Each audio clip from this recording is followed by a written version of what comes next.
लक्ष्मण से युक्त होकर एक कन्या उत्पन्न हुई। उनकर जैसे शादी विवाह भइल दीक्षा नाम की एक स्त्री से। उनकर एगो लड़की भइल। वह शीला नाम के अत्यंत सुशीला कन्या पिता के घर पढ़ने लगे। उनकर नाम रहे शीला। ठीक बा।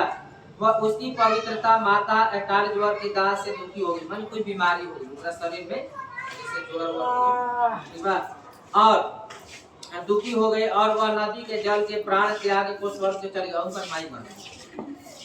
बीमार भइले ऐसा मैं तू तब तदंतर उस सुमंत नामक ब्राह्मण ने धर्म नामक ब्राह्मण की एक दुशीला नाम की कन्या से विवाह कर लिया। दूसरा लड़की से विवाह कर लेना तथा वह स्त्री नाम के ही सकष्ट दुष्ट स्वभाव की कपट वचन बोलने वाली। वो और ठीक ना थी। उनका स्वभाव भी बढ़िया ना रहे, अच्छा बोलत भी ना रही, कड़ा वचन करत रही और बहुत ही प्रचंड रही। तथा वसीला नाम की कन्या पिता के घर गृह कार्य करने लगी। बड़ा चतुर थी। वह आंगन बाहर दरवाजे के ऊपर दिल्ली का ऊपर स्वस्तिक के शंख कमल के नीले सफेद और काले अनेक प्रकार के चिन्हों को लिखकर देखा करती थी। इसका नंतर इसी तरह बहुत समय बीतने के बाद वो जवान हो गई। उनका लड़की रहती ठीक है। तब उसको देखकर पिता सोचने लगे कि हम यह कन्या पृथ्वी के किस गुणवान वर को दे, ऐसा मन में विचार करने लगे।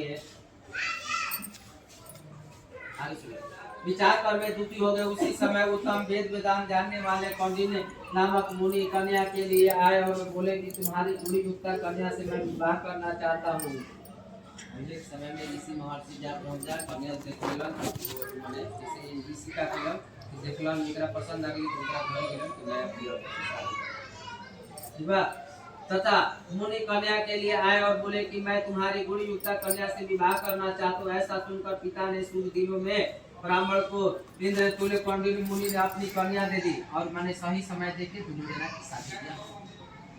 तथा श्री कृष्ण जी ने कहा कि हे धर्मराज, सुमंतु ने वेद विधि से उसका विवाह कर दिया। उस समय वहां पर स्त्रियां दीप जाने लगी और लोग ब्राह्मण लोग स्वस्ति वाचन करने लगे, बंदी जय घोष करने लगे। इस प्रकार विवाह कर सुमंत ब्राह्मण अपने प्रखर स्त्री से बोले कि दामाद के संतोष के लिए कुछ द्रव्य आदि कहे के ना दिए। वो अपना भगत से जाके बोल ले कि मैंने दामाद खातिर कुछ दे दिए, विदाई के।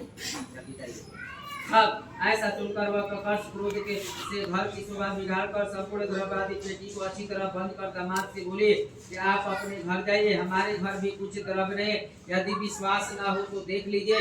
श्री कृष्ण ने कहा कि हे पार्थ, ऐसा सुनकर मुनि उदास होकर वहां से चल दिए और कन्या भोजन से बचे हुए अन्न आदि मार्ग में लेकर खर्च करती गई। कौंडिन्य मुनि भी उस सुमंत की कन्या शीला को बैलगाड़ी पर बैठाकर धीरे धीरे चलने लगे। जाते जाते पूरे दायक यमुना नदी को देखकर उनके किनारे रथ खड़ा करके शिष्यों को नियुक्त कर स्नान संध्या आदि करने लगे। मध्याह्न के समय भोजन का समय आया तो जानकर तथा रथ से उतरकर नदी के किनारे उस शीला ने लाल वस्त्र पहने हुए स्त्रियों को झुंड में देखा। उस स्त्रियों के समूह को चतुर्दशी का दिन था। जनार्दन भगवान का पूजन करते थे। वो देखकर उनके पास जाकर स्त्रियां से शीला धीरे से पूछने लगी